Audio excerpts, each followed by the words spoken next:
Welcome to Cause Before Symptom, uncovering the real cabal and spiritual forces that are controlling the world. And now, here is your host, James. Welcome to Cause Before Symptom. I'm your host, James Garner. Today is November 27th, 2025, and today is Thanksgiving. Hope you are having a good family get-together. I don't want to say happy Thanksgiving because, hey, man, after we're done with our show tonight, you guys are going to be sick to your stomach, throw up your turkey, because I decided to do an even more deep dive into Thanksgiving, the first Thanksgiving, and what happened. Shout out to everybody on the live chat Rumble. Number one warrior, we've got Boots Hafner. Number one said, I said Merry Christmas. You said that's hate. I said, shut your face and pass the plate. He's singing.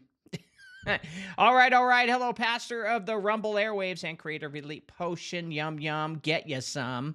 Thank you, Boots. I appreciate that. Boots also follows up with, hello, fellow warriors and new listeners. Welcome. If you're enjoying this topic, please hit the thumbs up button. We appreciate you being here. Thank you very much. Number two warrior is Scorpion. What's up, Scorpion? Thank you for being here. I believe it's Christopher. What is up, guys? Thanks for being here. Yeah, I know. I like doing this show every night. That's just what I do. So this is why I'm here for you guys. Oh, and it's Texas Militia stating howdy. What is going on, Zach?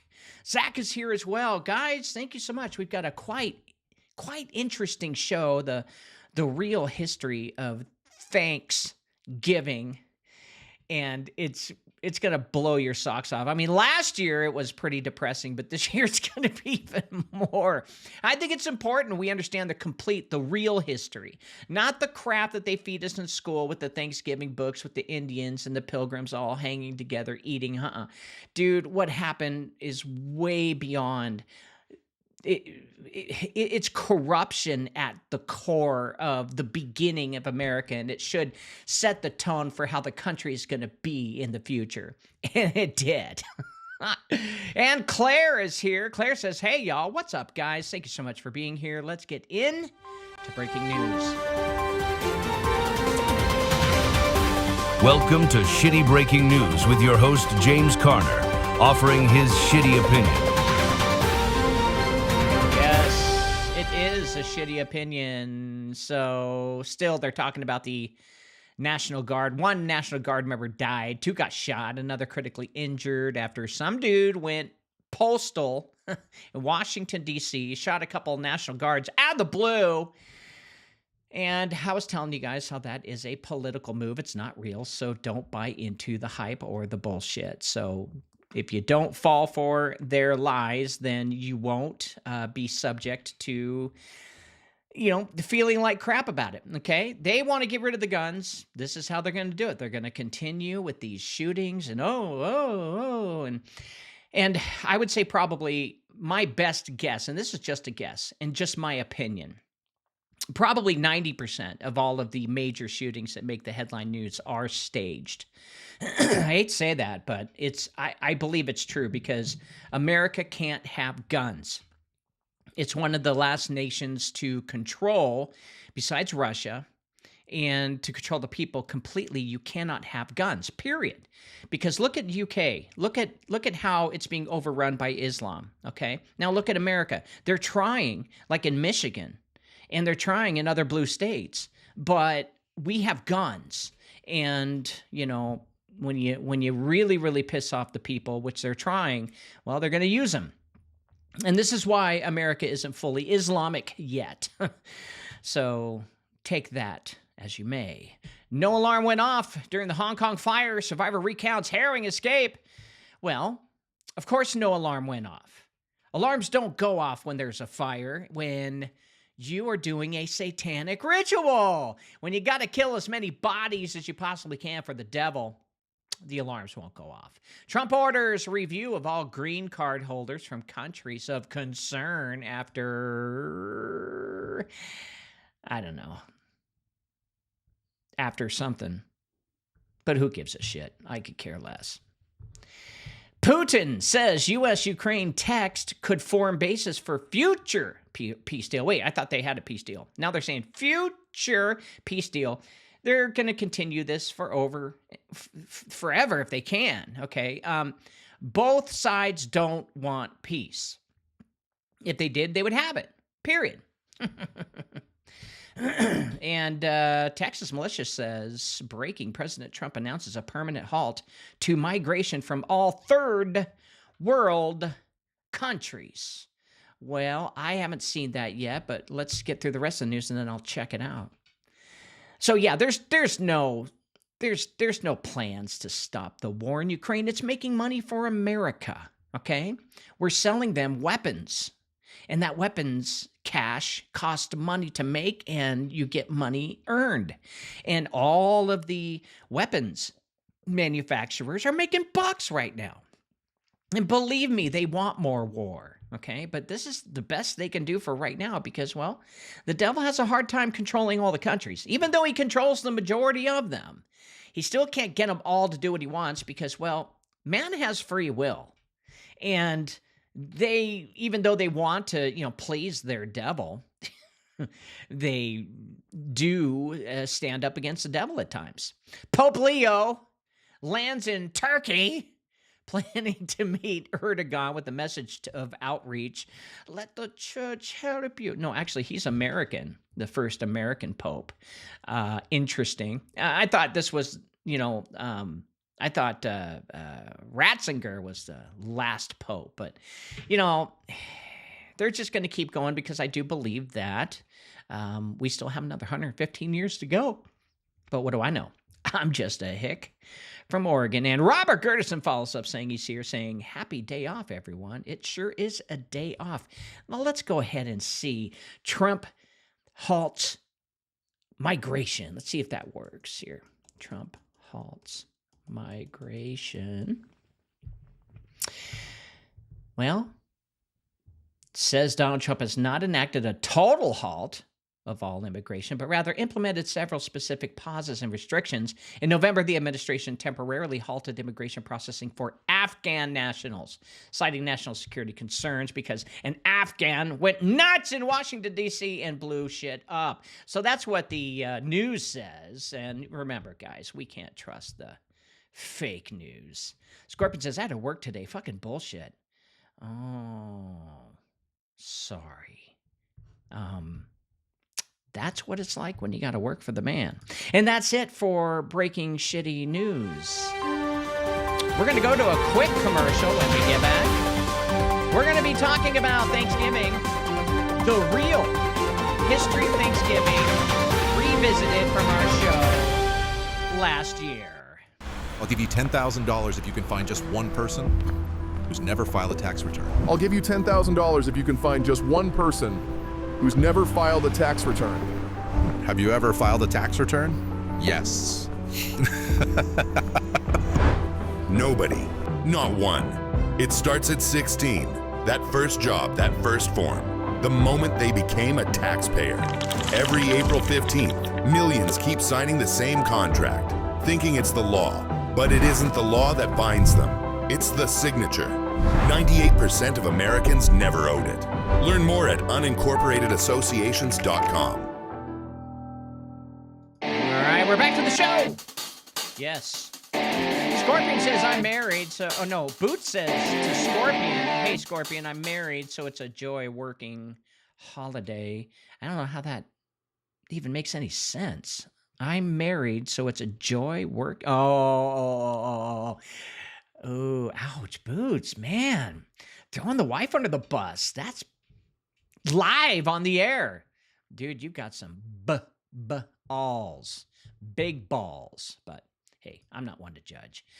All right, guys, the real history of Thanksgiving. Oh my God. So last year, I released a show on the real history of Thanksgiving, which wasn't very fun for all of us. And I thought I'd do the exact same thing. Make it unfun.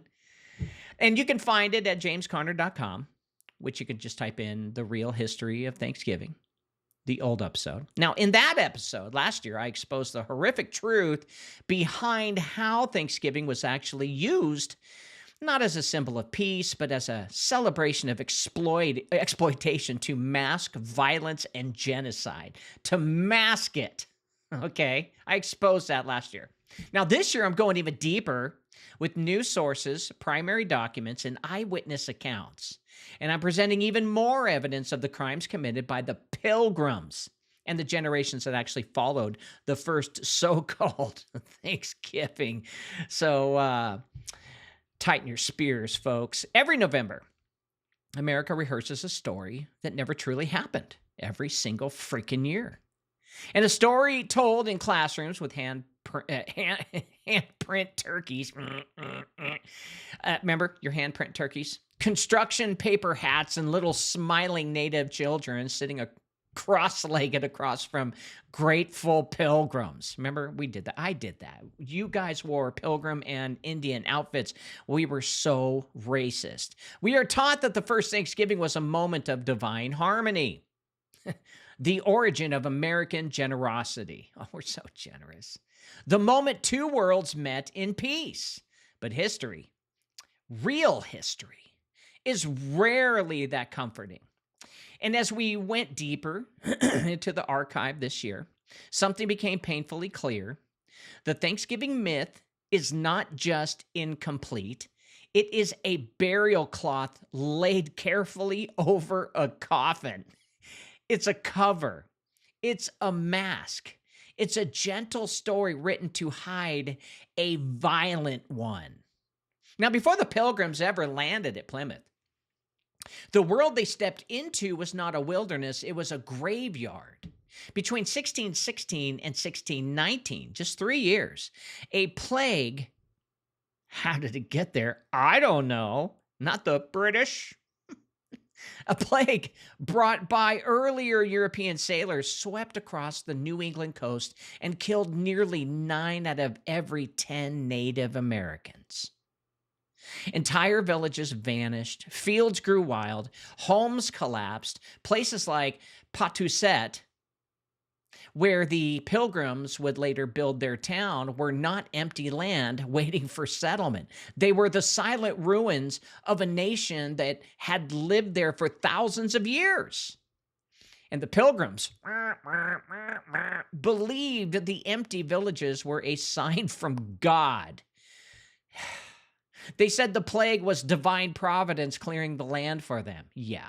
Just like the Black Plague, which we all found out that it was the Freemasons who poisoned almost all the wells all throughout Europe with mercury.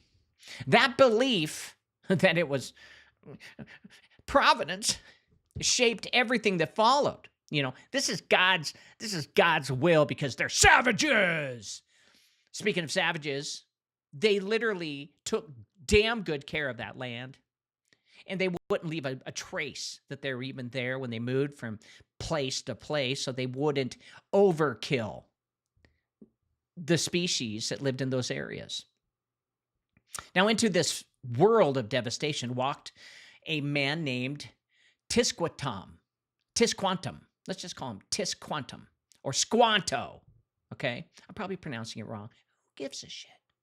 The last survivor of his village, Squanto. All right. Now, years before the Mayflower, he had been kidnapped by an English slaver, shipped to Spain to be sold, rescued by friars, carried to England, taught the language of his captors, English, and then brought home again, only to find his people dead and the land that he loved transformed into a world where he no longer recognized. Way to go, white people. When Squanto walked into Plymouth that spring, he did not walk in as a friendly guide. He walked in as a man carrying unimaginable trauma, satanic ritual abuse by the white man. The Wampanoag, I know I'm pronouncing it wrong, Confederacy, all right, that's the Native Americans. They were wounded, they were weakened, and they were surrounded by enemies. Now, the Pilgrims, they were starving, ignorant of the land, and close to collapse. And the first Thanksgiving was not a warm meeting of friends.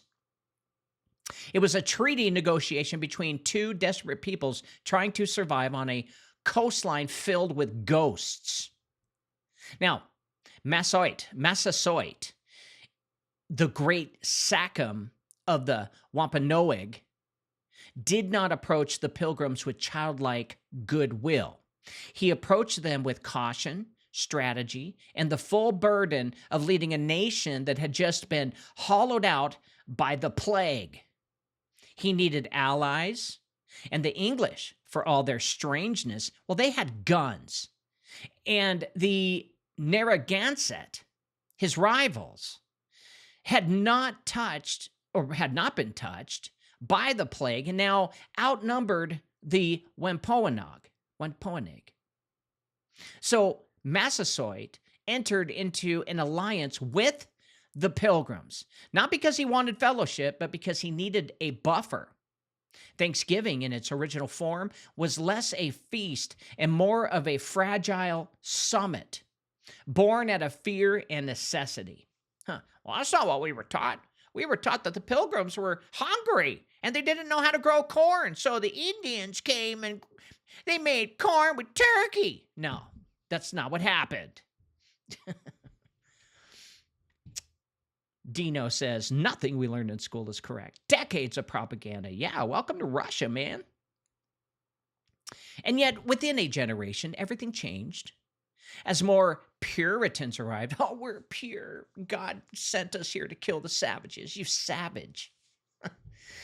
Well, they brought not gratitude, but a theology that framed the native peoples as instruments of Satan. Wow. Nothing like using Jesus to kill savages. These are obstacles to God's chosen people. And this is not speculation. It's actually written plainly in the records of the time. Now, the same people who once shared a table with the Wampanoag later marched into the Pequot village of Mystic, set it on fire, and killed hundreds of men, women, and children. You know, like what Israel does. When the flames died, the colonial governors declared a day of thanksgiving, not for peace, but for slaughter. That was the first declared Thanksgiving in American history. After they slaughtered them, we need to put up a banner saying, history, we're going to all eat turkey every year and stuff our faces and watch football in gluttony. The Wampanoag, who saved the Pilgrims, lives in 1621, soon found themselves pushed from their land, their sovereignty erased, and their culture undermined by missionaries and colonial courts. You know, the Whigs.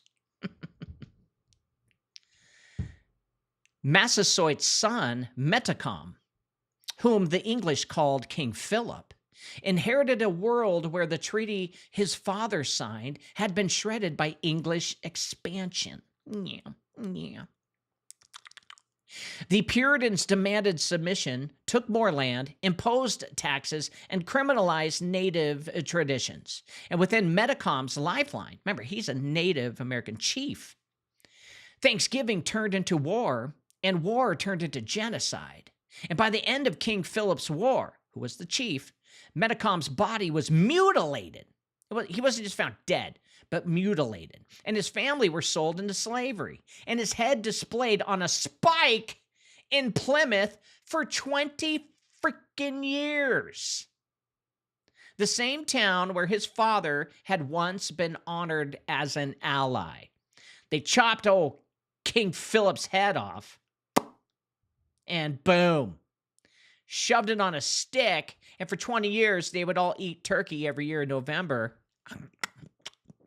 eat mashed potatoes and gravy, and cranberry sauce, and just stare at the head. Yeah, wonderful. Kramer says, check out King Street News on Rumble. Okay. So what do we do with this? What do we do with the holiday built on a story that never existed? We don't erase it. We don't cancel it. I mean, where are the liberals Where's their outrage? I mean, they do protest, don't they? We redeem it, I guess, by telling the truth. That's the only way I can think of. And the truth honors the people who lived it. The truth restores dignity to the nations who suffered. And the truth sets us free from the propaganda written centuries after the fact to soothe the conscience of a nation that did not want to face the cost of its own creation. Now, this show is not an attack on gratitude. Gratitude is sacred, but gratitude without truth is manipulation. And gratitude built on erasure is idolatry, which we're all practicing every single year. And we're even praying to God for the food. Hey, thanks for the genetically modified turkeys, genetically modified potatoes, genetically modified cranberries, so we can all stuff ourselves and live like kings. So what we reclaim tonight is not the holiday, but the honesty, folks. And I think it's important. We have got to set the record straight. And we tell the story as it really was, not as a nation wished or wishes it had been. Now, because the truth, the full truth, is the only Thanksgiving worth offering, and the only one God will actually accept. This is what God will accept, the truth that we're going to be telling you guys about tonight. So before a single English boot touched the soil of Massachusetts, the region we now call New England was a living world with its own memory, order, and rhythm. The Wampanoag people had inhabited this land for thousands of years. They farmed, hunted, fished, traded, worshipped, governed, and raised families along the rivers and coasts long before the Mayflower existed as a concept in the mind of Western Europe. Their society was not primitive, chaotic, or simplistic, but structured and deeply rooted in the wisdom required to thrive in a climate of harsh winters, abundant waters, and dense forests. Life along the coast followed a pattern set by the Creator and the seasons. Villages rose and fell with the cycle of planting and harvest. Families knew which fields needed rest and which hunting grounds would produce the largest deer. Women cultivated the three sisters, which were corn, beans, and squash, in sophisticated agricultural systems that enriched the soil instead of depleting it.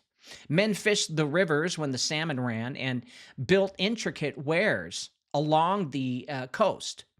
Now, canoes carved from great white pines carried them across the bays and inlets to trade with neighboring tribes, forming a network of relationships far older than any European colony. And Wampanoag society was built on reciprocity,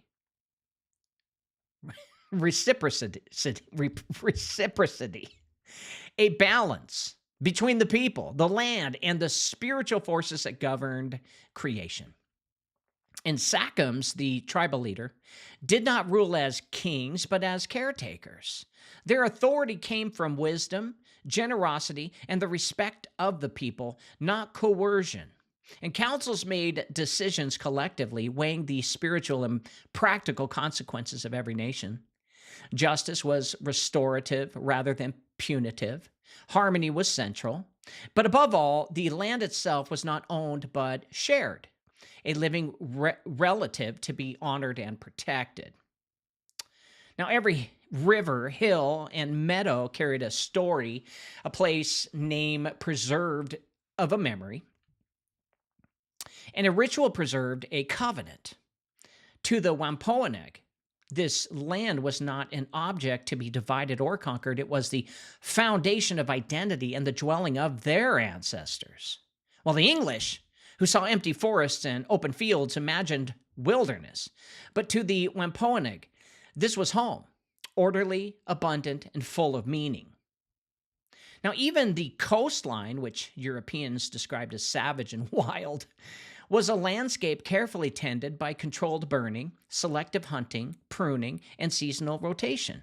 And this was a civilization engineered over centuries, not with iron and stone, but with ecological knowledge, the kind of knowledge the Pilgrims would later depend on for survival. And this pre-contact world matters deeply to the Thanksgiving story because the holidays myth relies on pretending that the land was empty. The people were simple, and the Pilgrims the true first caretakers of a new nation. But the truth is the opposite. The Wampanoag lived in a stable, prosperous society when the Mayflower was still a dream, and their world was whole, coherent, and thriving. And they had their own alliances, their own conflicts, their own spiritual understanding, and their own history. A history rich enough to stand on its own without the arrival of a single foreigner. Foreigner. Yeah, yeah.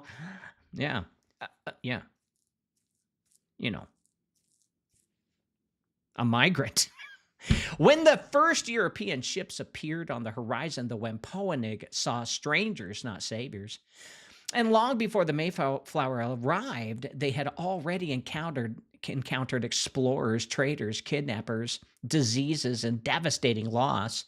But at the dawn of the 17th century, before the plague, before the treaties, before the wars, they stood as a proud and complete people with a culture that deserves to be remembered as the true beginning of the story. Because the Thanksgiving myth begins with the Pilgrims, but the real story begins long before them. When most Americans picture the year 1620, they imagine the worlds meeting for the first time, but the truth is that the Pilgrims did not arrive in a land meeting them with curiosity. They arrived in a land haunted by a catastrophe so vast, it almost was impossible to comprehend. Between 1616 and 1619, just a single human generation before the Mayflower's arrival, a plague, out of the blue, tore through the coastal tribes of New England. And it killed so swiftly, 9 out of 10, and so completely that entire villages died without burying their dead. And European fishermen and explorers recorded finding bodies lying across abandoned homes, fields overtaken by weeds, and canoes drifting empty along the rivers where life once thrived. Historians call it the Great Dying. Then Wampanoag had no name for it because they had no memory of anything like it ever happened before.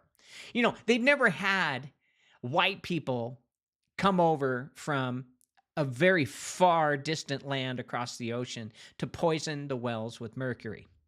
And evidence from the archive that I have been building, especially the scholarship in Prolin, Philbrick, and the Colonial eyewitness accounts, it paints a picture of devastation as thorough as a biblical judgment. 99% of the people along the New England coast perished. And that's not a statistic, it's a collapse of a civilization. Now imagine 9 out of 10 homes on your own street, your own city, your own family tree, suddenly extinguished. Over 100 generations of Wampanoag memory were severed in less than 3 years. And it was just all random.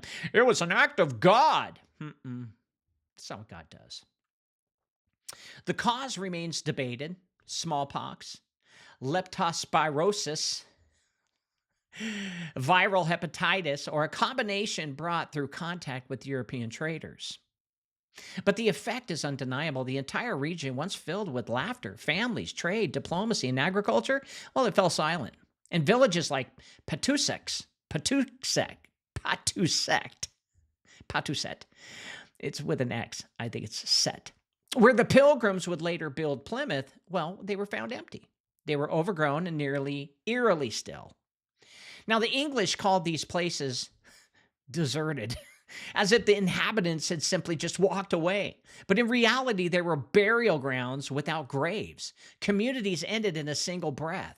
And what makes this moment essential to the Thanksgiving story is how the Europeans interpreted it. The Pilgrims did not see the plague as tragedy. They saw it as a sign of God. In their journals and sermons, they wrote that God had swept aside the native inhabitants as like a broom to make room for his chosen people. Sounds like Satan to me. But that's what they did. But to them, the dead were not victims. They were providence. We've heard that name a lot. Providence. And this belief did not come from cruelty alone, but from theology, backed by the Vatican.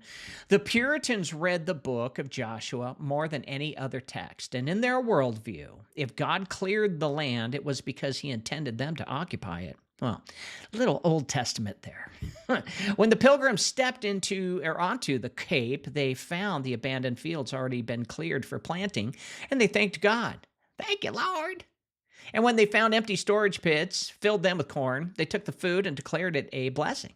And when they found skeletons and collapsed homes, they saw the not just tragedy of the people, but the evidence that God had prepared the land for them. Yeah, just clear out the dead first.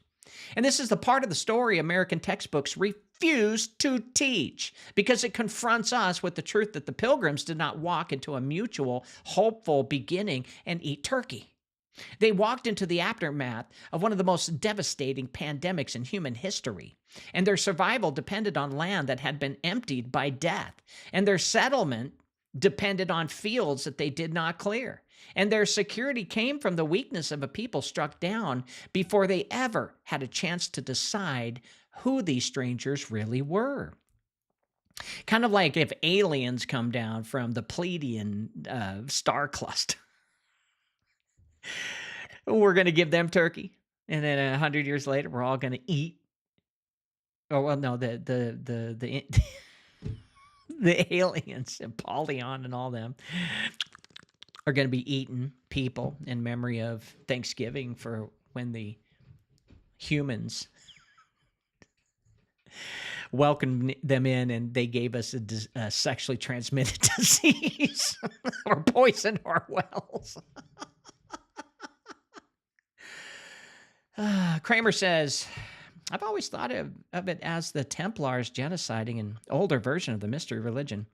The Templars are just, the Freemasons are just you could call it a sister lodge of the Templars and what they did.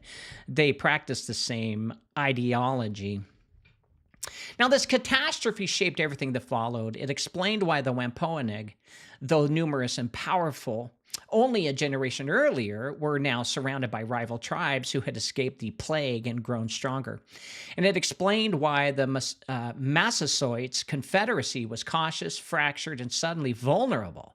And explained why Squanto, returning from England, found no living relatives in a homeland swallowed by silence. And it explains why the Pilgrims, who should have been an insignificant footprint in the vast indigenous world, instead became a permanent fixture. Now, the plague did not merely weaken the Wampanoag, it rewrote the balance of power across all of New England, and it was the hinge on which history turned, the silent force behind every treaty, every alliance, every act of desperation, and every act of violence to come. Before the Pilgrims built Plymouth, death built the conditions that made Plymouth possible, and it wasn't no accident. Every Thanksgiving card paints Squanto as a friendly guide, a kind of native guardian angel who appeared at the perfect moment to rescue a starving colony. But the real story is Tisquantum, his true name, is one of the most extraordinary and tragic journeys in American history, and none of it resembles the children's myth. And when you understand what this man lived through, the entire Thanksgiving narrative changes. Years before the Mayflower ever left England, Tisquantum was captured. Not by Pilgrims, but by an English slave hunter named Thomas Hunt. Fulfilling name. A man who prowled the New England coastline, kidnapping native people to sell in the European markets. Squanto was taken with 20 or so others, bound in chains, forced aboard a ship, and carried across the Atlantic like cargo. And he was brought first to Spain, where enslaved natives were sold to buyers as curiosities, laborers, or exotic servants. Wow.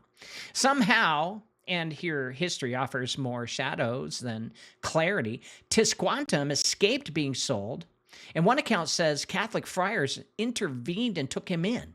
Another suggests he fled north into the merchant networks that served the English ports. But what we know so far for certain is this, that against all odds, he made his way to England. And in London, Squanto lived in a world completely foreign to him. Crowds, stone streets, smoke, commerce, and a language he was forced to learn simply just to survive. And it was here that he entered into the orbit of English traders and explorers, planning returns to the New World. And his knowledge of the coast and his ability to learn languages made him very valuable. Years passed, and Tisquantum crossed the Atlantic again. Whether he believed he would find his family, his people, or his place again is something history cannot tell us. But we know what he found when he stepped ashore. Nothing. The village of Patuxet, his home, was silent, and the plague of 1616 to 1619 had already swept through, leaving only bones and collapsed structures. His entire world was gone. Family, friends, elders, children, all erased. And because he had been stolen and transported overseas, he survived only by accident. And he returned not as a son of Patuxet, but as its last living remnant. And this is the part, again, no Thanksgiving myth declares or dares to touch. Because Tisquantum did not wander into Plymouth as a cheerful helper. He walked through a homeland of ghosts. He walked through the ashes of everything he had known. He walked into a new world shaped by plague, fear, and power imbalances that did not exist before. The Pilgrims would later marvel at how perfectly he fit into their needs. He knew English. He knew the land. He knew how to farm and fish and survive. But his knowledge came at the cost of witnessing the death of his village, the collapse of his culture, and the violent trauma of enslavement. The Wampanoag did not immediately trust him. Some saw him as a man too familiar with the English. Others believed his experiences had changed him in ways that made him unpredictable. But Massasoit, struggling to hold together a confederacy weakened by plague and threatened by rival tribes, recognized that Squanto could be a bridge or a translator, a mediator, and perhaps a tool in a fragile new political landscape. And so Squanto became the connector between two worlds, not out of joy, but out of necessity. When he walked into Plymouth and spoke English to the Pilgrims, who, by their own accounts, were astonished, frightened, and relieved, it felt miraculous to them. To Squanto, it must have felt like stepping into the aftermath of his own tragedy, only to find more strangers occupying the land that once belonged to his people. And in that moment, Squanto became the hinge of history. Without him, the Pilgrims likely would not have survived the first year. And without him, the spring planting might have failed. And without him, Massasoit's treaty would have fallen apart under mutual suspicion. And without him, the English presence in New England may have been short-lived.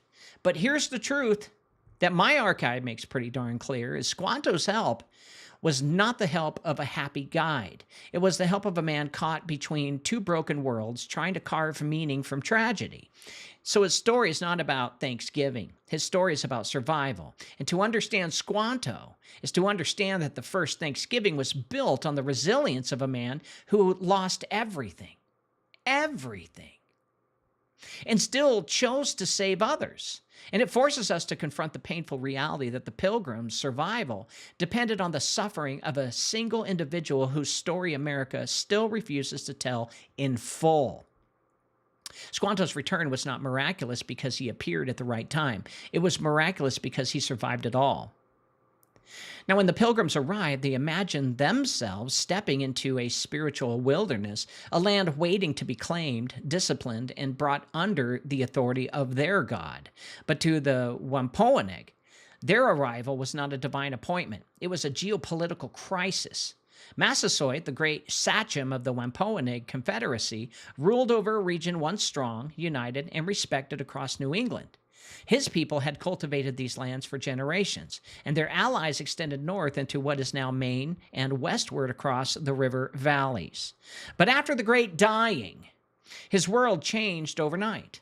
Entire villages that once paid tribute to provided warriors were reduced to a handful of families, and councils that had once governed large territories now sat in half-empty circles. An entire confederacy that had stood firm for centuries suddenly found itself dangerously exposed. So to the west stood the Narragansett, powerful, untouched by the plague, and growing bolder. Because the numbers had remained intact, they now held an overwhelming advantage over the Wampanoag. And to the north, the Abenaki remained a threat. And to the south, smaller tribes maneuvered for alliances that reflected the new demographic reality. Now, in this unstable landscape, every decision Massasoit made required perfect balance. One wrong move could spark a war that he could no longer win.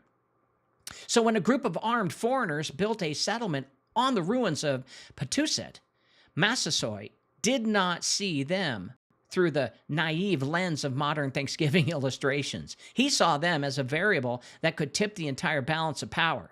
He watched them from the woods through scouts and messengers for months. He studied their numbers, their behavior, and their weapons, and their weaknesses. He knew they were struggling, starving, inexperienced, terrified of the winter, but he also knew their muskets could shift the political terrain if handled carefully. What Massasoit faced was not a simple choice between hostility and friendship. It was a calculus. If he destroyed the Pilgrims immediately, he risked retaliation from other English ships or nearby colonies. If he ignored them, they might align with his enemies or destabilize the region further.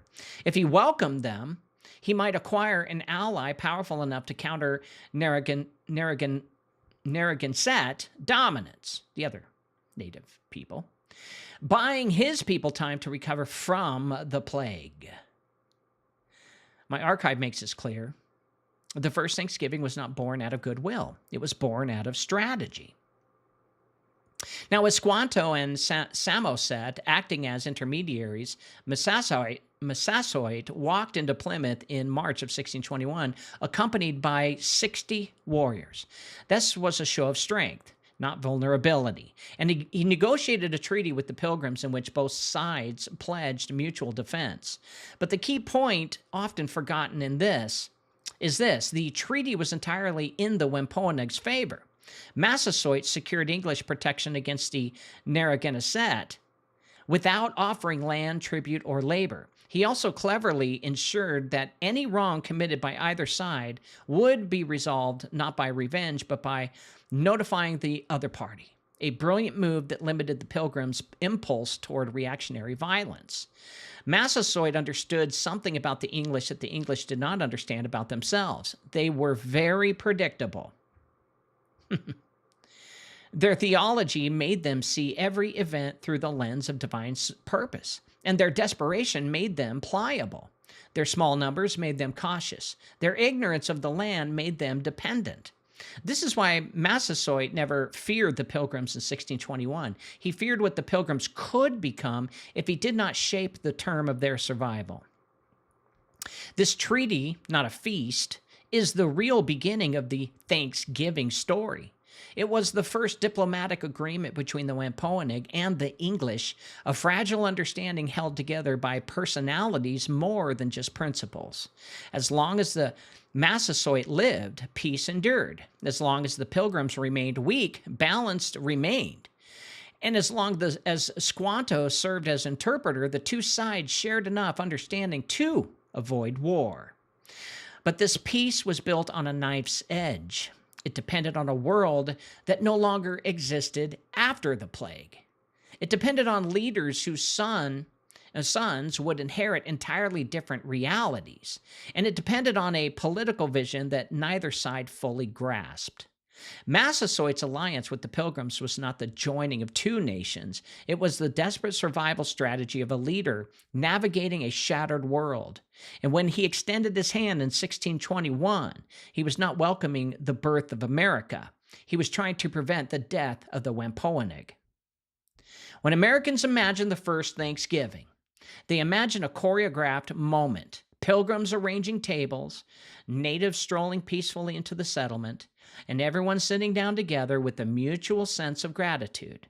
But what happened in the autumn of 1621 was nothing like the scene carved into elementary school walls, printed on placemats, and reenacted in classrooms across the country.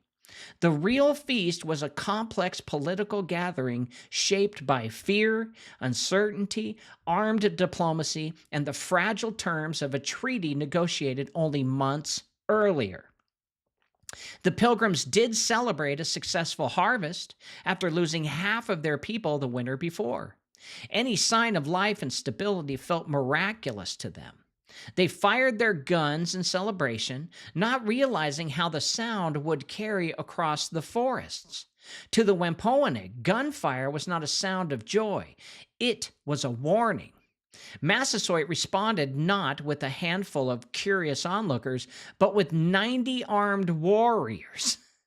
The image of a few gentle Wampanoag men walking casually into Plymouth is pure mythology.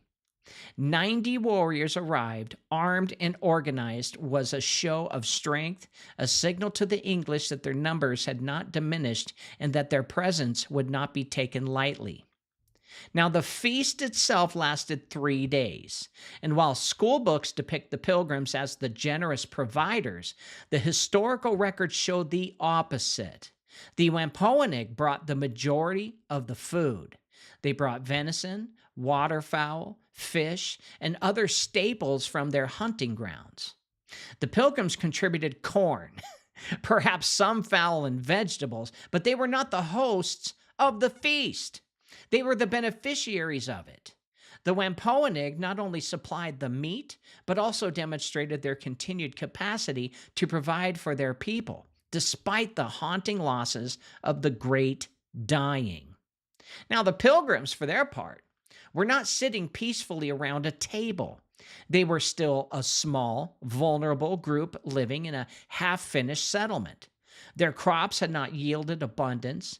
They had yielded just enough to survive. So the feast was much less a symbol of plenty and much more of a symbol of relief.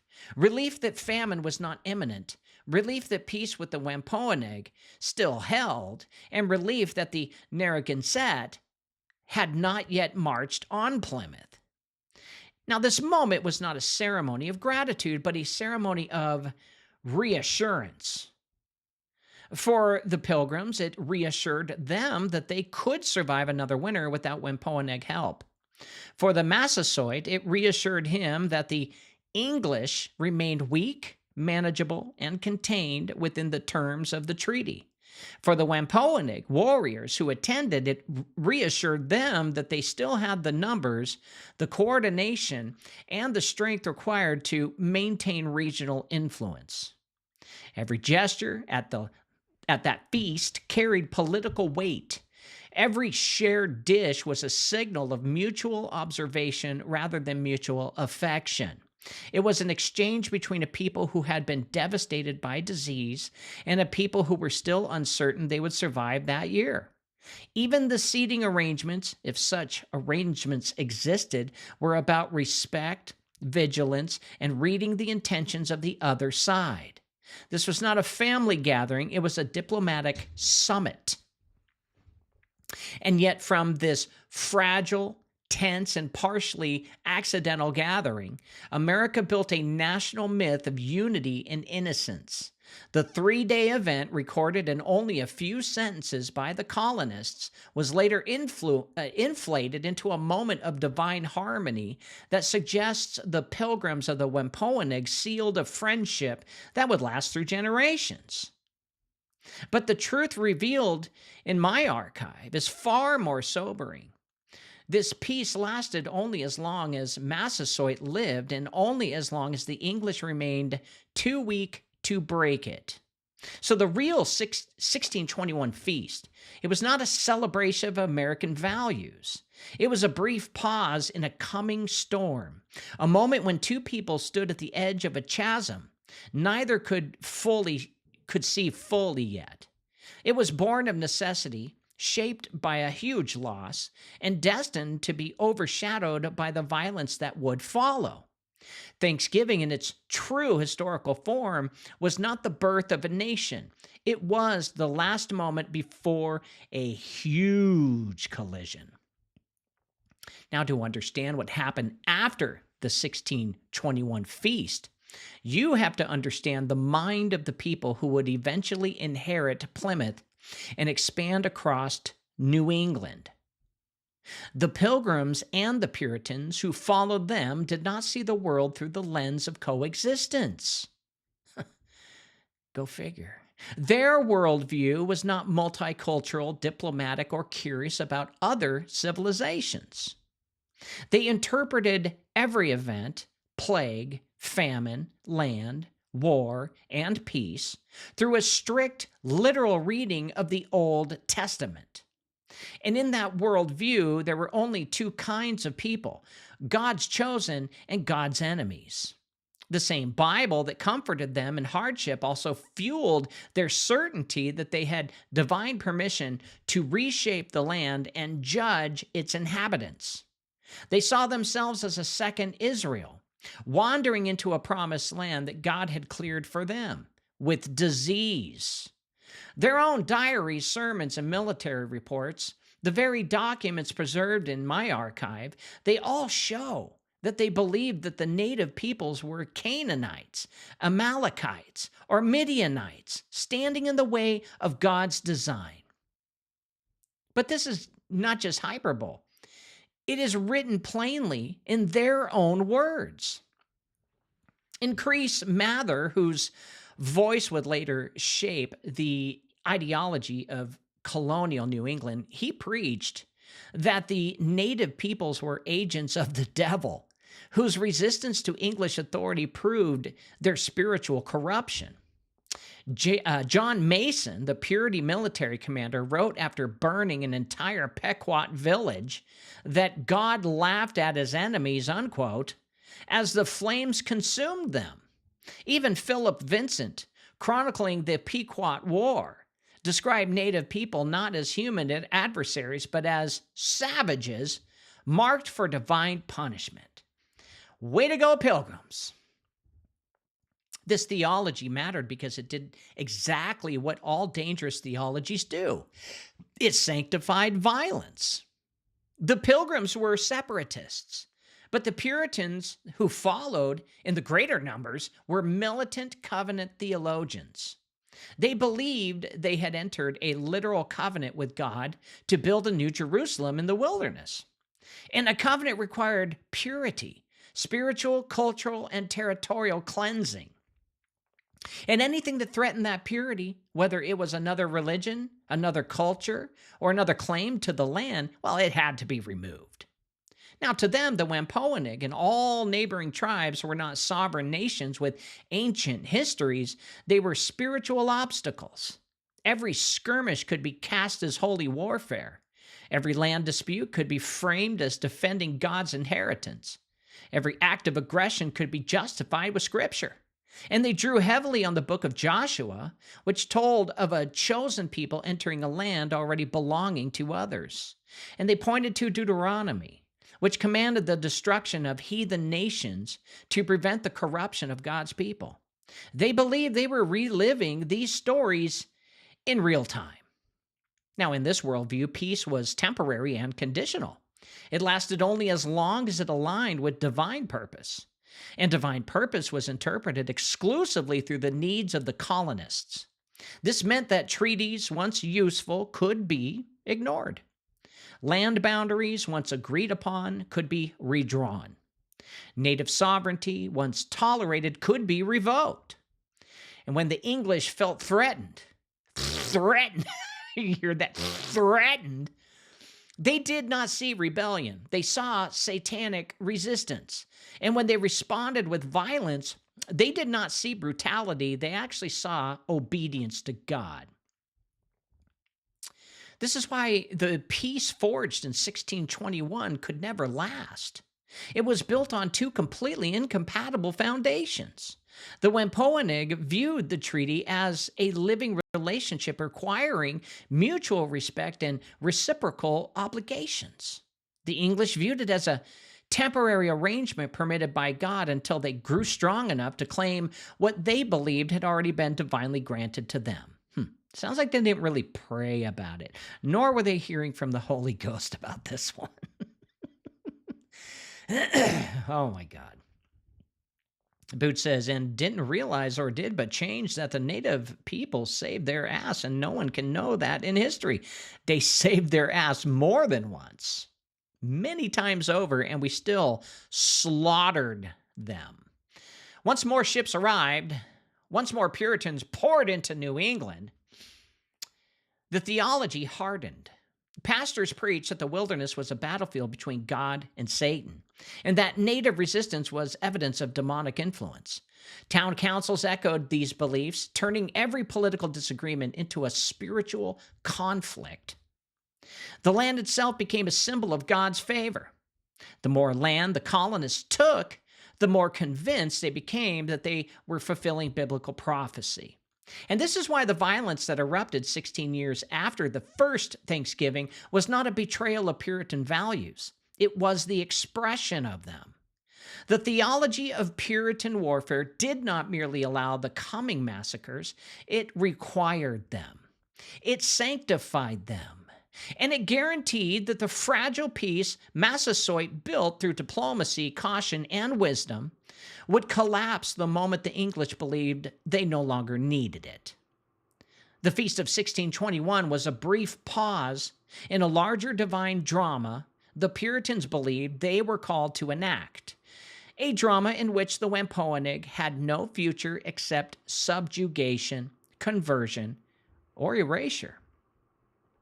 Now, I do believe that England at that time were working with the dynasties, and they wanted to use America as the phoenix rising from the ashes, the country that will police all worlds to usher in the New World Order, and it worked. And yes, the founding fathers were Freemasons. They were Satanists. No, they did not believe in God. They were witches into witchcraft. And all of the East Coast, there's plenty of evidence to back that up. 16 years after the 1621 feast, the mask fell off. The fragile peace Massasoit had negotiated, held together by famine, fear, diplomacy, and the weakness of the English, shattered under the arrival of thousands of new Puritan settlers. With numbers came confidence, and with confidence came the expression of a theology that had been simmering since the Mayflower. The belief that the land belonged to them by divine right. And what followed was not a misunderstanding or a tragic accident. It was the first organized act of a colonial slaughter in New England, and its name was the Pequot War. The Pequot people were powerful, wealthy, and deeply interconnected with regional trade networks through the wampum, furs, and alliances. They were not aggressors, they were competitors. Their presence challenged English dominance, their alliances frustrated English expansion, and their control of trade routes threatened Puritan economic ambition. In the colonial imagination, this meant the Pequots were not just political obstacles, they were spiritual enemies. And the tipping point came in 1636 after a series of ambiguous accusations involving trade disputes, murders blamed on the Pequots without evidence, and escalating retaliation. But to the Puritan leadership, this was not a conflict requiring negotiation. It was a holy opportunity. Jesus said to kick your ass. But to the Puritan relationship, this was not a negotiation. So it was a holy opportunity, and so colonial leaders declared war. Not in the modern sense, but in the biblical sense. Jesus told us to attack you. The attack came down on May 26th, 1637, at the Pequot village of Mystic. The colonists surrounded the settlement, set it on fire, and waited with swords and muskets for the people to run. Hundreds of Pequot men, women, and children were trapped inside. Flames rose into the early morning sky, and those who fled the burning homes were shot or cut down. Those who stayed inside burned alive, and the entire village went up like a torch. In the name of Jesus. John Mason, who led the assault, later wrote that the destruction was the hand of God and that God laughed at his enemies. I don't think so. He claimed the fire was a divine purifier cleansing the land. He saw the screams and the burning bodies, the charred remains, not as horror, but as deliverance. And William Bradford, governor of Plymouth, described the sight of Pequot's burning as a sweet sacrifice. These words were not fringe opinions. They were the mainstream religious interpretation of the event. When the flames died, the colonial leadership declared a day of thanksgiving. Yes, thanksgiving. Not for peace, not for reconciliation, not for cooperation, but for the slaughter of the Pequots. Wow. It wasn't even a war.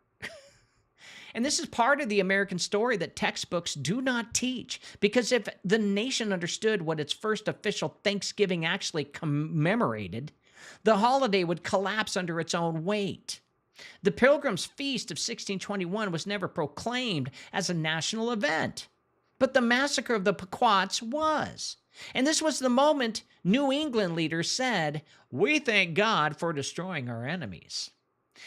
I think by now you guys would understand that I'm not very good to have over during Thanksgiving.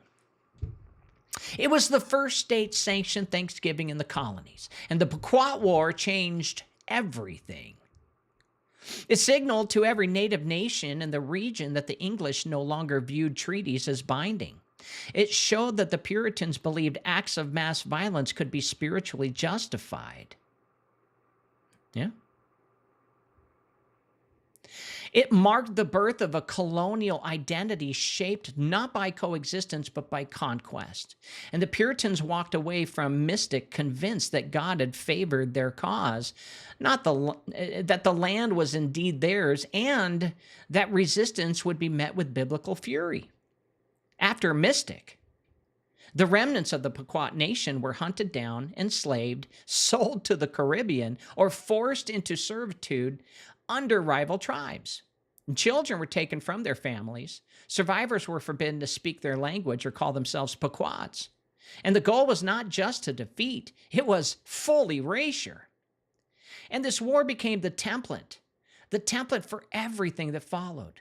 The ideology, the justifications, the methods, and the spiritual confidence that shaped colonial expansion across the continent.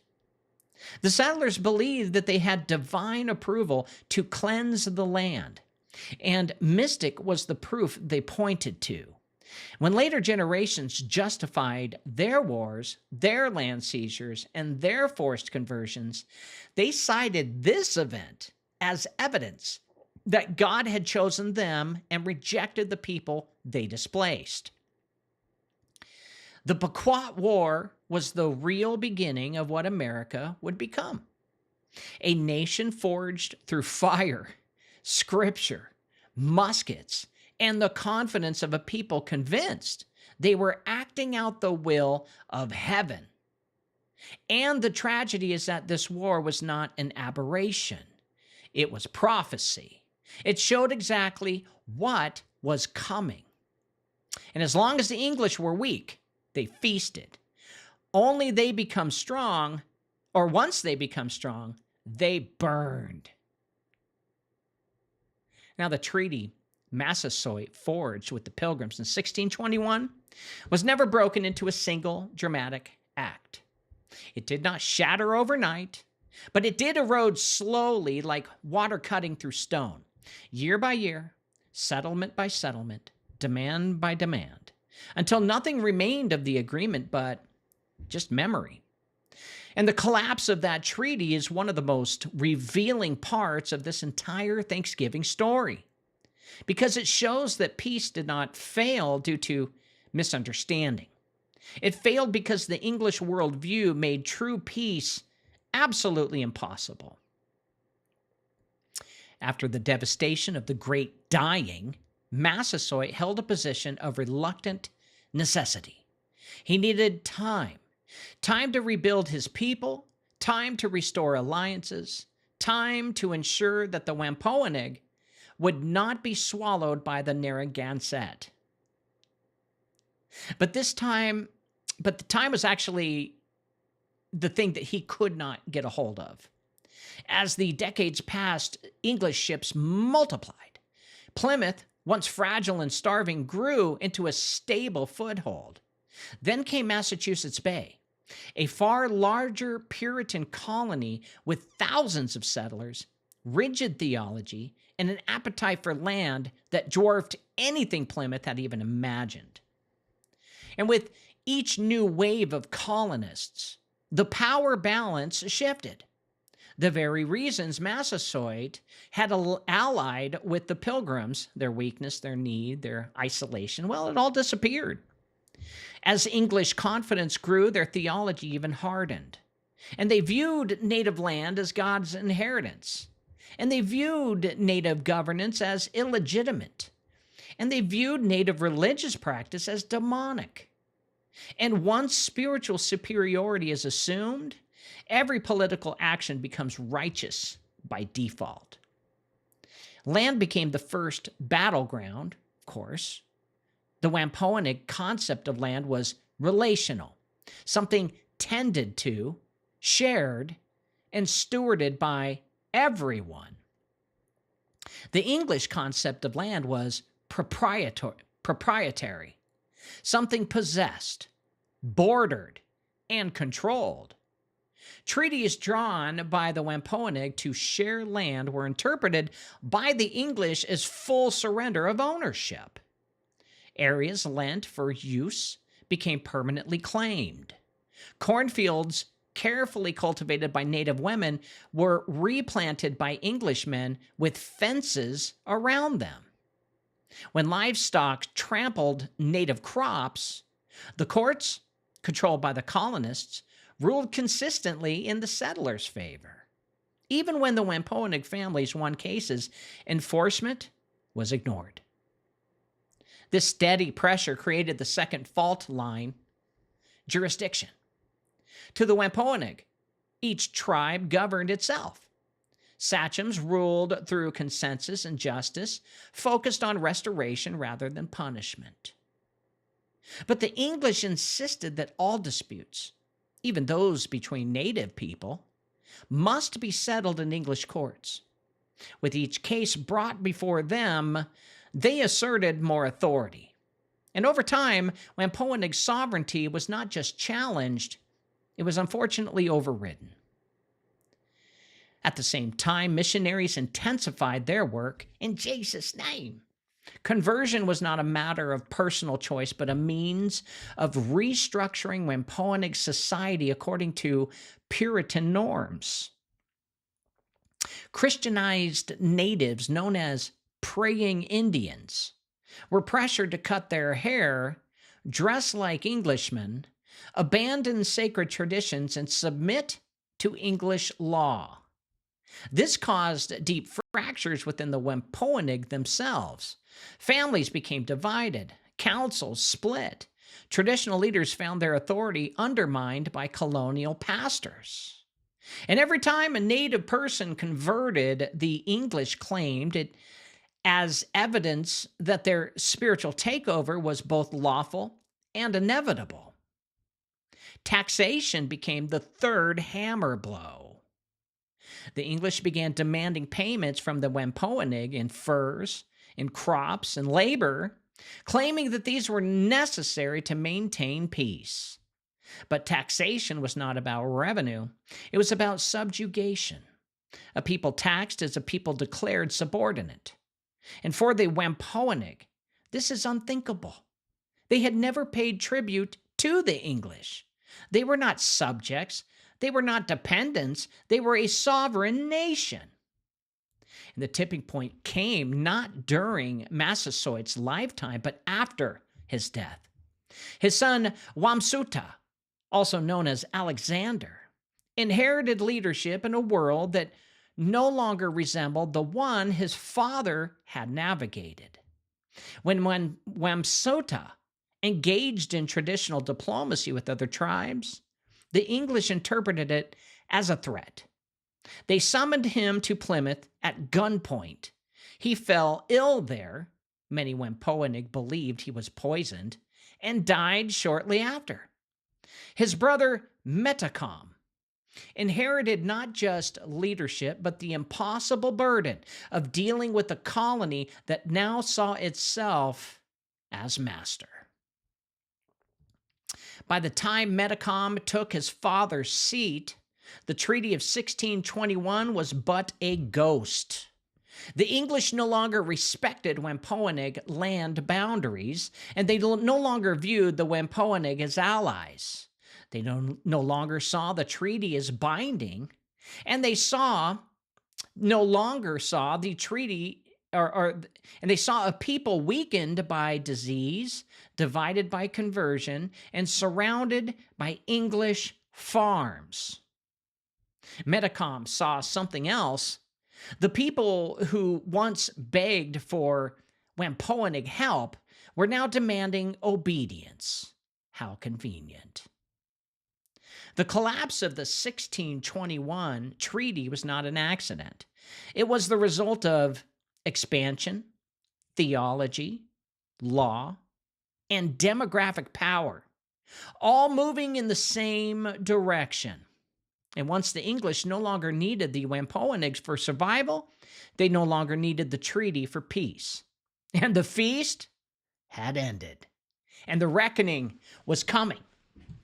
And every year we continue to feast in gluttony over the destruction of actual good people who cared about the land. Sure, they fought other neighbors and had disputes, but every single Native American tribe, every single one of them, kept the land pure and innocent and beautiful. That is history. Now, by the time Metacom, who the English renamed King Philip, okay, this is the brother of the one that was killed, the son of the first chief, rose to lead the Wampanoag. The world his father, Massasoit, had known was gone, and the land was carved up by English fences. The rivers once governed by Wampanoag councils were patrolled by English courts. The forests where their ancestors prayed and hunted now echoed with Puritan gunfire. And the treaty that once protected both peoples had been twisted into a tool for subjugation. Metacom inherited not a peace, but a pressure cooker. His older brother, Wamsuta, or Alexander, had been the first to feel the shift. Remember, he was the one they poisoned. When the English learned he was negotiating alliances with neighboring tribes, the same diplomacy Massasoit had practiced for decades, well, they panicked. The Puritan mind could not distinguish diplomacy from conspiracy. They summoned him to, they called him a conspiracy theorist. They summoned him to Plymouth under the guise of questioning. And he returned. Well, he never returned. He died. His sudden death, believed by many Wampanoag to be the poisoning, was a message. The English no longer saw the Wampanoag as equals. They saw them as subjects. Metacom understood that the English appetite for land will never stop. It still hasn't today. Every year brought more settlers, more farms, more livestock, more laws, more demands. And as the English population grew, their willingness to tolerate native sovereignty shrank. The colonists pressured Metacom to surrender native guns, knowing it would lead his people defenseless. And they fined the Wampanoag for breaking English laws that they never consented to. And they demanded payments, obedience, and submission. Worst of all, they began arresting and executing Wampanoag men without the consent of sachems, stripping the tribe of its right to govern itself. And the breaking point came in 1675 when a Christianized Wampanoag informant named John Sassaman warned the English that Metacom was preparing for war. Sassaman soon turned up dead under suspicious circumstances, And the English arrested 3 Wampanoag men, tried them in an English court, and hanged them. Well, this was not injustice. It was not just injustice. It was a declaration to the Wampanoag. English law now stood above Wampanoag sovereignty, and the sons of a treaty-bound nation would now be judged and executed by the very people their forefathers had once saved them from starvation.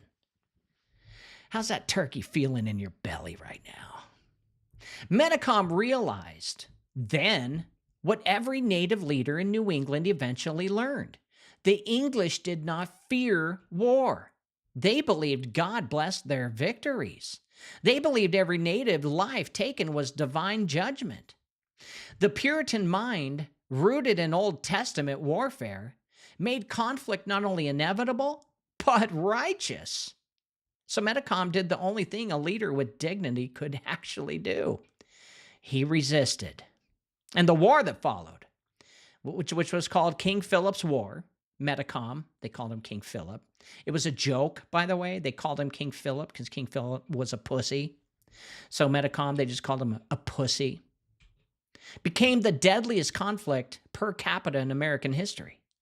It was not a series of isolated battles, but a collapse of an entire world. Native alliances rekindled across tribal lines, long fractured by plague and colonial pressure. And Wampanoag, Narragansett, Nipmuc, and other nations joined Metacom, or King Pussy, seeing in him the final possibility of survival. English towns were attacked, settlements were burned, colonists fled to fortified garrisons, and for a brief moment the English realized that the people they had dismissed as heathens and primitives possessed strategic brilliance, courage, organization, and willpower unmatched by any enemy that had faced in the New World. But the English had numbers. They had supply lines. They had weapons flowing in from England. They had theology that fueled every musket that they raised. And they had no hesitation in using scorched earth tactics learned from their wars in Scotland and Ireland. Native villages were burned, food storages were destroyed, allies were hunted, tribal lands were seized outright, and those who surrendered were enslaved and sold to the Caribbean. Children were torn from their families. Winter starvation did the rest. And the English recorded these acts with no remorse. They believed they were fulfilling God's plan, the same plan that they believed had begun with the Great Dying and continued throughout the Pequot War. And in the summer of 1676, Metacom was hunted down. His inner circle had been betrayed, his family captured, his people shattered, and he was shot and killed by a native man aligned with the English, a detail the colonists celebrated as proof that even God had turned Wampanoag against Wampanoag. And his body was mutilated, quartered, and displayed, and his head again was placed on a pike in Plymouth for 20 years, the same town where his father had shared a feast decades earlier, and left there for 2 decades as a warning to any native who might consider resistance. 20 years with a skull in the middle of the area where everyone walked and did merchant shit. A generation grew up in Plymouth seeing the severed head of a son of their first ally rotting over their town like a trophy. Give me some more cranberries. This was the true legacy of the friendship celebrated in the Thanksgiving myth. This was the end of the world that the Wampanoag had actually known. And by the end of the war, the Wampanoag were largely enslaved, scattered, or living under English control. And their sovereignty was gone. Their villages were destroyed. Their culture was driven underground. Their confederacy, once strong, proud, and unified, had been ripped apart by the plague, colonial pressure, and war. And yet, even in this tragedy, something deeper emerges. The understanding that the Thanksgiving story Americans celebrate today is not just incomplete, it is the inversion of reality. The people who saved the Pilgrims in 1621 were nearly annihilated by the descendants of those that they helped. Their kids kicked their ass and killed them. And peace did not lead to harmony. Peace led to war. And war led to conquest. And conquest led to the myth that buried the truth under the table set with turkey and cranberry sauce. Thanksgiving became a mask worn over the remnants of a civilization that tried to survive the impossible. And by the end of the 17th century, the world that existed before the Mayflower no longer lived. The Wampanoag Confederacy had been dismantled. The Pequot had been nearly erased. The Narragansett, although powerful at the start of the century, lay broken after the Great Swamp Massacre. Hundreds of natives of people were enslaved or sold to the Caribbean. Thousands were displaced, scattered, or forced into praying towns under the supervision of Puritan pastors. And the English, once a trembling minority, now controlled the courts, the land, the churches, the laws, and the narrative. And it was the narrative, more than muskets, more than treaties, and more than theology, that ensured their victory would be remembered as destiny rather than destruction. This is where Thanksgiving myth was born. And contrary to what most Americans believe, Thanksgiving did not originate in 1621 and grow into a cherished national tradition. For 2 centuries after the Pilgrims, there was no annual Thanksgiving, no yearly celebration, no stable custom. Thanksgiving Day did exist, but they were declared for specific events, drought ending, or a military victory, or a good harvest, or, as in the case of the Pequot Massacre, the destruction of an enemy. These were not family gatherings. They were political proclamations, days of worship, days of mourning, days of triumph, days of purification. And the first Thanksgiving, as we know it today, did not exist in the colonial imagination at all. And the modern story emerged slowly beginning in the early 1800s as a young United States searched for a unifying national identity. The country was fractured, politically volatile, and divided along regional lines, as Americans needed a founding myth, a moment of innocence, cooperation, and divine blessing. Something pure enough to stitch together a nation built on land taken through war, treaties broken, and peoples displaced. The Pilgrim story, softened through children's books and moral tales, offered the perfect material. Writers like Alexander Young and later Henry Wadsworth Longfellow romanticized the Pilgrims into gentle seekers of religious freedom, and they scrubbed the theology of conquest, the racial arrogance, and the violent legacy of the Puritan mindset. They downplayed the complexities of the Wampanoag diplomacy and stripped Squanto of his tragedy, and they replaced Massasoit's geopolitical calculation with simple friendship. They erased the Great Dying entirely. They rewrote King Philip's War as a noble but misguided rebellion rather than a desperate defense of a disappearing world. And by the mid-1800s, the first Thanksgiving had been transformed into a national bedtime story. One table, one feast, 2 grateful people sharing a meal as equals. And during the Civil War, when the nation tore itself apart, Abraham Lincoln declared Thanksgiving a national holiday to encourage unity, healing, and a shared American identity. And Lincoln's proclamation was not based in 1621. It was based on the myth that had grown all around it. So the story became a symbol, and symbols of power. And a comforting myth can dull the conscience of a nation. A simple story can erase a complex history. A holiday can override a genocide. And once something becomes sacred in a culture, challenging it feels like sacrilege.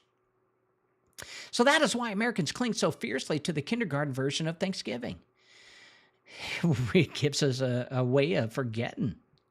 And it allows the nation to imagine itself born from cooperation rather than conquest. And it allows people to inherit the land without acknowledging the cost. It allows a shared feast to hide the starving villages that came right after. And it allows the descendants of settlers to believe that their ancestors won the land through hard work, not holy war. But the truth matters, not to destroy Thanksgiving, but to redeem it, to understand the real history behind it. Because myths built on innocence do not strengthen a culture, they weaken it. And a nation that hides its origins cannot understand its present. A people who erase the suffering of others cannot recognize injustice when it rises again. And a church that refuses to face the sins committed in the name of God cannot discern the difference between divine authority and human ambition. My archive proves something even deeper than historical correction. The Thanksgiving myth was engineered to present America as a nation of harmony when its foundations were rooted in conflict, displacement, spiritual arrogance, and the erasure of indigenous sovereignty. But to know this is not to despair, it is to actually awaken. It's to reclaim the truth that peace built on lies is not peace at all. It's anesthesia. The Wampanoag were not passive participants in a pleasant holiday. They were the sophisticated people navigating impossible odds. And they were survivors of plague, betrayal, broken treaties, and genocide. And yet their descendants still walk the land. Their language is being revived and their culture is being restored. Their memory is rising from the places where history tried to bury it. So Thanksgiving does not need to be canceled. It needs to be truthfully remembered. Gratitude is not diminished by honesty. And on the contrary, gratitude deepens when we acknowledge the people who paid the cost for the existence of the world we now inhabit. So the story of Thanksgiving is not a tale of peace that once existed. It is a call to create the peace that never did. So to conclude, when most Americans gather each November, they sit before a story carved into the national imagination, a story of gratitude, of peace, of two peoples coming together under God's sky to share a meal that gave birth to a nation. But when we look honestly at the record, at the journals, at the treaties, the battles, the sermons, and the memories held by the descendants of the people who lived it, we find something profoundly different. We find a world that was already old, already wise, already wounded, long before the Pilgrim arrived. And we find a people whose generosity was born not out of naive goodwill, but out of strength, strategy, and survival. And we find in the centuries that followed, not the preservation of that peace, but the steady and deliberate dismantling of it. The Thanksgiving myth is not evil. It was built to comfort, to unify, to offer a gentler version of a harsh beginning. But myths cannot heal the wounds that they hide. A nation cannot grow strong on stories that bury its sins. And people of faith cannot walk in truth if they cling to narratives shaped to flatter their ancestors rather than honor the God of truth. And what the Wampanoag offered in 1621 was not a holiday. It was another chance, another opportunity for the strangers who had arrived on their shore to choose peace over domination, humility over entitlement, coexistence over conquest. And that chance was not taken. But here's the miracle that the myth can never erase. The descendants of the people nearly destroyed, they're still alive. They still speak, they still remember, and the language that missionaries tried to silence is still being restored. And the names of villages wiped out by the plague are returning to maps. And the stories whispered through generations, despite colonial violence, are rising again. Survival itself is resistance, and memory, the honest kind, the kind rooted in truth and not mythology, is the seed of justice. So what do we do with Thanksgiving? We do not discard it, we redeem it. We take the false peace handed to us by textbooks and replace it with the real one built not on fantasy but on repentance, humility, and gratitude of a deeper kind. Gratitude that acknowledges the land that we stand on, tended by others long before us. Gratitude that remembers the alliance we broke. Gratitude that honors the people who kept their word when we did not keep ours. Gratitude that refuses to worship a myth when the truth sits waiting to be told. This show is not about guilt. It's about honesty.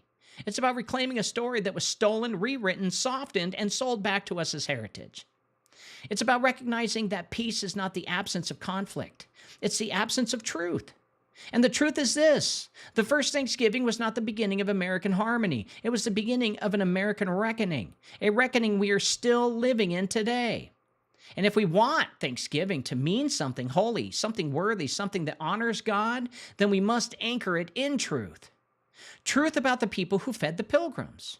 Truth about the wars that followed. Truth about the treaties broken, the promises disregarded, the nations displaced, and the heads heaped on pikes in the very place we now set tables at.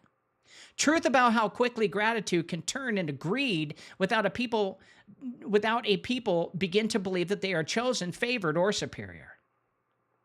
The story we have told tonight is not comfortable, but it's not meant to be. It's real. And the real story, unlike the myth, has the power to transform, to humble, to awaken, to restore. This Thanksgiving, when Americans bow their heads, let them give thanks not for the fantasy drawn in bright colors, but for the truth. A truth that honors the endurance of the Wampanoag, the resilience of the native peoples, and the God who sees every injustice committed and every injustice survived. Only then can Thanksgiving become what it never was allowed to be. A table not of erasure, but of remembrance. Not of myth, but of meaning. Not of conquest, but of conscience. And not a peace that never existed, but of a peace that still can. Why do 75% of people feel exhausted all the time? The answer might surprise you. In the 1920s, Standard Oil decided to dive into medicine. They pushed synthetic petroleum into our drugs. Sure, it masked symptoms, but it wrecked our guts. Our good bacteria, which fight off parasites and heavy metals, got wiped out by crude oil. But here's the good news. We can fix this by going back to nature. Introducing Elite Potion, the world's top detox program. It restores your good bacteria by removing toxic threats like aluminum, strontium, barium, and parasites. Imagine feeling energized and alive again. They said there couldn't be a pill that did it all. We invented it. Visit elitepotion.com and reclaim your health from synthetic pharmaceuticals. Your body will thank you. This has been Cause Before Symptom with your host, James Carner. Go to his website, jamescarner.com, and sign up for his newsletter. Also, download his free books on the breath war, the crown of blood, and the ritual machine. Fix your body by buying his award-winning detox formula, removing heavy metals and parasites. You'll feel better and live longer. Go to elitepotion.com. And one more thing, please. Just try and love your neighbor, because if you do, the world would be a better place. See you tomorrow.